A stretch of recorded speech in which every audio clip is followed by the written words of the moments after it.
My 35F boyfriend, 42 meters, wants to live with mom forever. How do I help him see we have other options? I, 35F, want to move forward with my boyfriend, 42 meters. Both never married. No kids. I live alone. He lives with his mom. We've talked about our future for couple years now. Talked about getting a house together. Getting married. Having kids. We align. Few months ago, he finally disclosed that he has no intention on living separate from his mom. She was a stay-at-home mom her whole life. So she has never earned an income before. I know she obviously can't afford to live on her own. I can afford to pay her rent in a condo nearby. She's young, in very good health. She doesn't need to live with us yet. When she's older and needs us, then I would move her in to stay with us. He's being so stubborn. We've been fighting through text for weeks. I haven't seen him. We are meeting few days to discuss. My boyfriend wants to live with his mom forever. I don't want to live with her yet. This is a deal breaker for me. So how can I help him see that it's not abandoning her if we are paying for her? How do I get him to see that my request is normal to want privacy for a husband and wife? I think you need to realize you have other options, like loads. He's never lived away from his mom in 42 years of life. At 35, you should know that people are just gonna do whatever they wanna do and that you can't change people. People gotta make the changes themselves. If they don't and you don't like it, then you have the choice to leave. This is a deal breaker for me. Sweetie, you literally answered your own question. He's 42. This is who he is. I'm sorry. Sashay, away.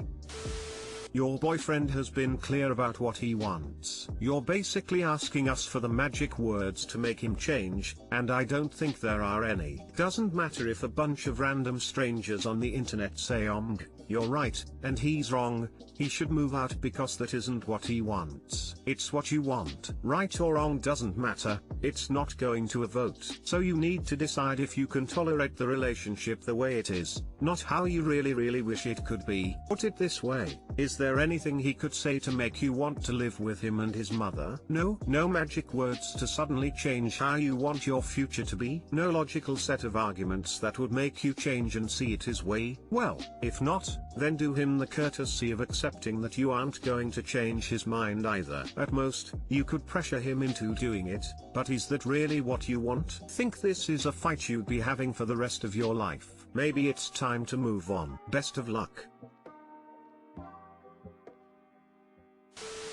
How do I convince my 19-year sister to leave her rich abusive BF? Me and my sister don't come from much. She met this trust fund baby in HS and they've been together 2 years. They just got a house BC. His parents bought their third house and didn't need that one anymore. He was cool in the beginning but slowly became more and more controlling and verbally abusive. I'm afraid if they get married it will turn into physical abuse. She's very timid and non-confrontational, so she never speaks up to him. I'm a sex worker and definitely not afraid to speak my mind, so me and her BF have gotten into fights many times. A year ago, after my ex beat TF out of me, I ran to her and her BF threatened to kick me out and showed zero sympathy, so that's why I think it could turn physical with her. The problem is I don't think she will listen to me. Her BF hates me and she always listens to him. It's so sad watching her change her appearance for his preferences and cut me and other family/friends out. I don't want her to be an anxious housewife even if they are rich. How do I help her? Edit. For the people who keep saying this is woman jealousy, I'm adding that my brother and father also do not like this guy BC. He's arrogant and he'll never shut up when he thinks he's right. My dad has been trying to help sis figure out a career independent from him because he thinks the same as I do. And for the people who immediately judged me and said I'm toxic or disgusting because of my work, fuck off. Your comments don't bother me. It's really a reflection of how pathetic you are that you feel the need to do all that. Lol. Q. Finally, thanks to all the comments giving real advice and telling me that I should support her but take a step back and think about how my actions are affecting her relationship with both of us. I really appreciate all of you taking time to offer your outside opinions on this situation. Some of them hurt to read but they're true and I do need to work on controlling my anger. So thank you kind Redditors who did not judge me but tried to help. Smile, it means a lot. As a survivor of domestic abuse myself, Unfortunately, she has to reach rock bottom and realize that living like that is not living. She has to leave on her own will, or he might end up throwing her away and replace her with someone else if she starts to challenge him. Judging by how submissive she is, he is probably getting comfortable treating her worse and worse. The best approach is to keep yourself close for when she needs support. Don't get into fights with him. If he sees you as a threat, he will continue to manipulate your sister to cut you off. Narcissists are dangerous, but their ways are predictable, and that's good. If you stroke his ego a little and pretend like you look up to him, he will lower his guard. Do not ever actually believe for a second he is anything other than a bad man. Do not hesitate to call the police if he gets violent. You need a way to establish a paper trail. If he ever does anything to her, you need to be able to make sure he gets held accountable. Make sure you record arguments or any threats he might make. In my opinion, people stay in abusive relationships because they feel like this is as good as it gets for them. They don't believe they can find someone that would treat them better. So it can feel like one is stuck and there is no other option. Find sneaky ways to build your sister's confidence. Don't attack him. Just say things like, "You are so smart and pretty." Find her good qualities and talk to her about how she can grow those qualities and how she can apply them in a professional field or a hobby. Look up videos or books on emotional abuse, how it works, what it takes to leave and how to heal from it. If he ever gets violent, gently approach her with the idea that she is not stuck in this situation. There is resources and shelters to help victims of abuse. Judging from your other recent post about this fellow, and the way you write in this post, maybe he isn't so abusive, and maybe you need to let your sister live her life with any man she sees fit. Yup, I thought the same thing. She said, "I fear for her because he didn't help me." But why would anyone help if you actively hate them, and fight with them, and talk shit about them? Really? That's quite the reach. Be supportive of her even if you don't agree. Make sure she knows you are always there, and doesn't matter what she does, you will still love and support her. Unfortunately, no one can convince someone not to love someone else. If he already has this emotional and mental hold on her, little of what you say will influence her. She will have to realize the toxic and abusive behavior on her own. It is then she will lean on you to help her, so make sure you have a good relationship. Strongs up. This will not be easy. Thanks for your comment. I am trying to keep a relationship with her, but it's hard. BC, I don't want to be around her BF. He's racist and sexist and I'm a hothead, so it's hard not to get triggered at his complete bullshit. I don't know if she will ever see his abuse. BC, her previous BF was a serial cheater and liar, so to her this guy is a step up. Plus he's rich, so she'll never have to work a day in her life. You should read the book Why Does He Do That? The last chapters give valuable advice to people in your position and list plenty of useful resources. You don't. My best friend is in a similar position, and all I can do is support her as much as possible so that she will continue to tell me what's going on, and when she finally does decide enough is enough, she has somewhere to go. Anything other than your support right now will push her further into his arms.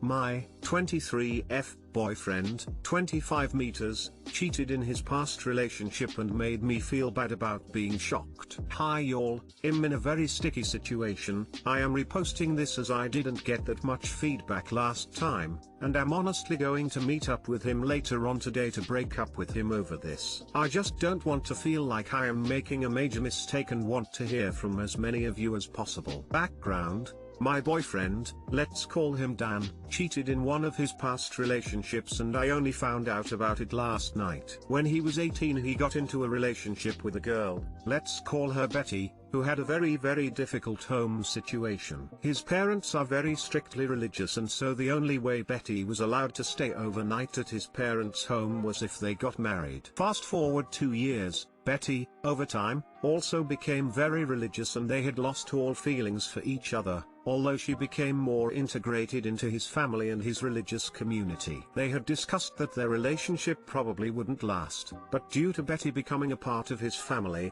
and her home situation, he felt he couldn't end it and send her back to that. He downloaded dating apps and started seeing someone else, let's call her Emma. Betty only found out about it when she went through his phone. They got divorced when he was 20, and he continued with his relationship with Emma. Fast forward to now. Dan has a friend who has been using the dating apps whilst his girlfriend was abroad. We found out about it, and Dan had a chat with his friend where he told him to either break up with his girlfriend or get off the apps. We had a chat about it later, and I called his friend a dirty dog, and Dan said, "You know, it's terrible. We all knew he had his attachment issues and he's been through a lot in life." I told Dan that had pissed me off. There is no justification, attachment issues or not. Dan then said, "You know, I've cheated in the past. Does that mean I'm undeserving of this relationship?" I was told when we first started dating almost 2 years ago that he had cheated. When I probed further, he told me the relationship had ended and she knew I was seeing someone else, but I started seeing her before the divorce was final. He is adamant he's told me before, and he has definitely alluded to it, but I didn't probe further as I took his word for it ages ago. So I was damn horrified when he explained what had actually happened. I was so fucking shocked and surprised. It's only when thinking about it now that it makes sense. I told him, "Okay, so, when the going gets tough, are you going to download Tinder?" It makes so much sense now that you've given reasoning behind your friend's actions, just as you've done for yourself. If you can rationalize it once, you can rationalize it again. He became extremely defensive and got angry at me. I asked him how long he was dating Emma for while he was with Betty, and he told me that doesn't concern me or our relationship. I asked him if he was sleeping with the two at the same time. He told me he was shocked that I could even ask him something like that. What a crude and disgusting question. Of course not. He said he was a kid then. I said, "Wrong, you were 20, that's not even that long ago." He then proceeded to give me the silent treatment for a few hours before we spoke about it again. He told me that he puts so much into this relationship and I completely disregard everything.